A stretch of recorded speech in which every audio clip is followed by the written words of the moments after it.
Hey guys, I'll be doing a Conception 2 review right now for you guys and give you guys an idea how this game is like, how good it is, how bad it is. It's up to you guys to decide. So hopefully this video will help you understand what this game is like, maybe if it's worth the time or not. Hopefully it clears anything of that up. Okay, so let's get into the review. So the first thing I want to talk about is the opening and how good the opening was. It was spectacular, it was crisp, it was clear. Okay, it made me want to keep playing the game. Then you know it's a good sign. You know you should keep playing the game. So that's what I felt for sure. And the voice acting and the dialogue is absolutely spectacular as well. I didn't think the English dubbing was going to be good, but the English dubbing was actually surprisingly better than I thought it was going to be.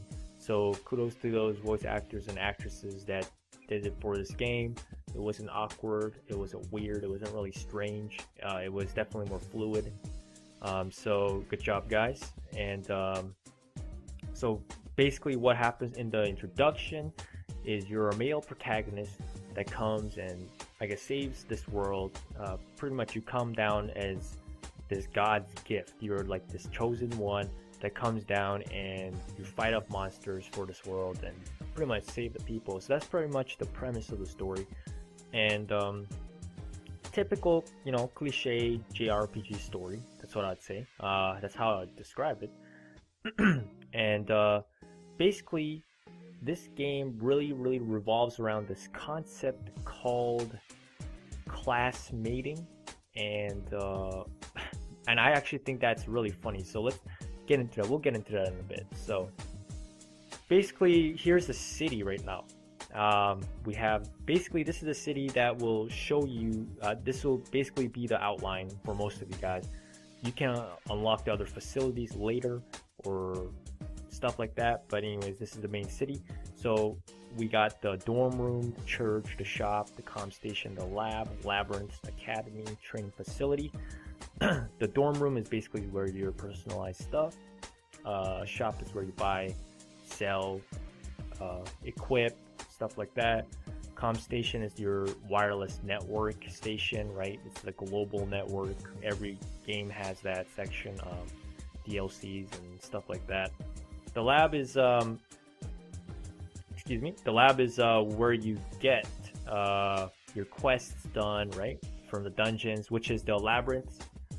And the training facilities, once you complete a dungeon the first time, you can do it here second time or more, so you can train and level up and grind up. Okay, so basically let's first talk about the academy. So you are enrolled in the school. So basically you are enrolled, you and all these students over here are enrolled in the school through a lab examination, and they'll put you at a rank, S rank, A rank, B rank, and so on, whatever, right? So it depends on how good you are. Females tend to get S rank, very high, and males tend to get like A, B. They usually don't start off with S, so the females have an advantage over that.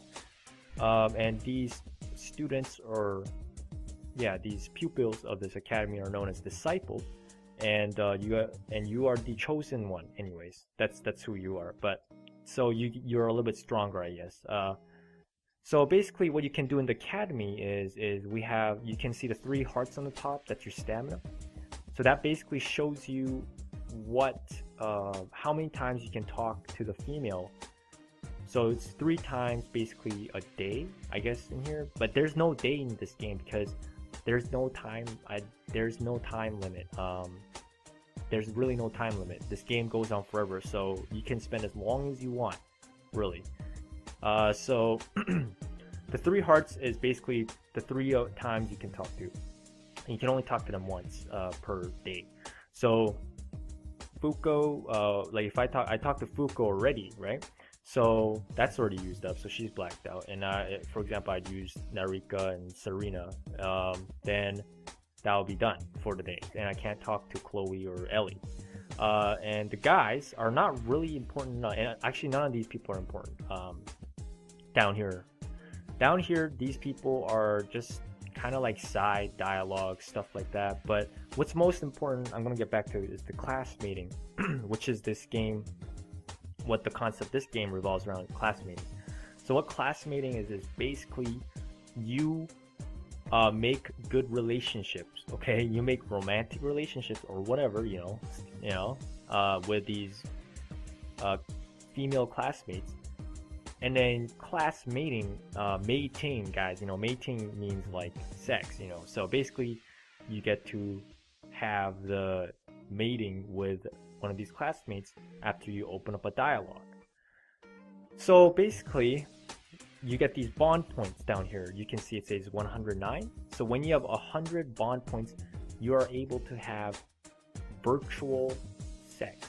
That's right. That's what classmating literally translates. In my opinion, I think classmating in this game equals to virtual sex. So basically, that's what you do. So when you got enough energy, you go to church after making enough dialogues with those female students, and you come here and you can have virtual sex with one of these characters, Fuuko, Ellie, Narika, Chloe, Serina, and then 2 more to unlock. So you can see BP, it says it's required 100. So if you don't have 100, you're not allowed into this church.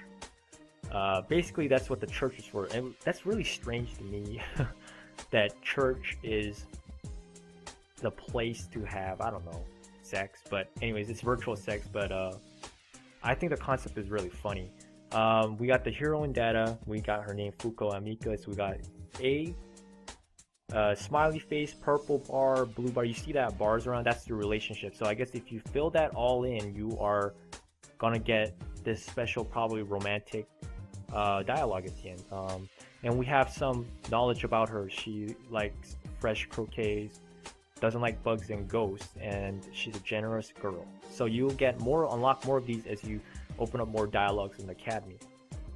And here's her bio: a friendly second year, born and raised in a normal household.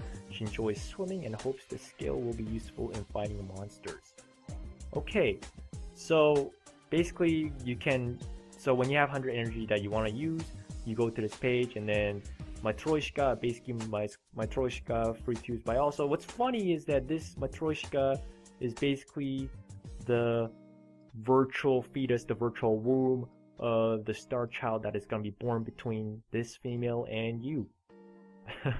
So after you have virtual sex, you get this virtual fetus, which opens up this like virtual star child that helps you fight.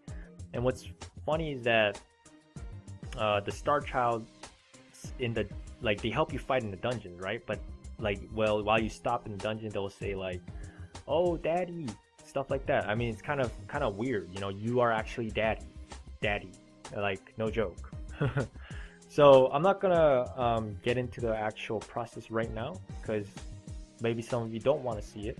So anyways, I'm gonna just leave out of this, and I'm gonna talk about the labyrinths, the final thing, which is the dungeons. So basically the dungeon, this one is, the crown means completed. So Lust Lab, that's the one that I completed right now. And the one I'm doing right now is Gluttony Lab and Blue Garden Steel Tomb. So you can do these dungeons, and you unlock more as the story progresses. The story can only really progress if you complete each the dungeons as you complete. If you don't complete the dungeon, obviously you can't continue the story. And basically when you go into dungeon, you fight monsters, right? Obvious stuff like that. Okay. Alright, the bad things about this game. If you hate JRPGs, you will hate this game. So do not buy this game if you hate JRPGs. Other thing I need to say is that this game sort of does get bogged down with a lot of other RPGs that do the same sort of thing. So it sort of does get boring at some point of the repetitive grinding and stuff like that. But I mean, if you like RPGs, I mean, this should not be a big problem, because it's kind of expected in every RPG, right? There's got to be stuff like that. And also the other thing is that the tutorial system is kind of atrocious. So it's kind of really hard to get into it because the tutorial is really they kind of just give you walls of text, and you kind of just read it, and there's pictures sometimes here and there, but it's it's really useless. You know, it's kind of boring. You know, it would be better if they gave you actually like tutorial, like if they actually gave you like some fighting simulation to go on. You know, I think that would have been better for a lot of the players. So other than that, this game really doesn't have a lot of bad things. So I still gotta say this game is really good and really fun. So I think people who want to try it should try it out. That's my opinion. And yeah, hope this review helped you guys. Thank you for watching. Give some feedback if you'd like. Yeah, and have a good day, everybody.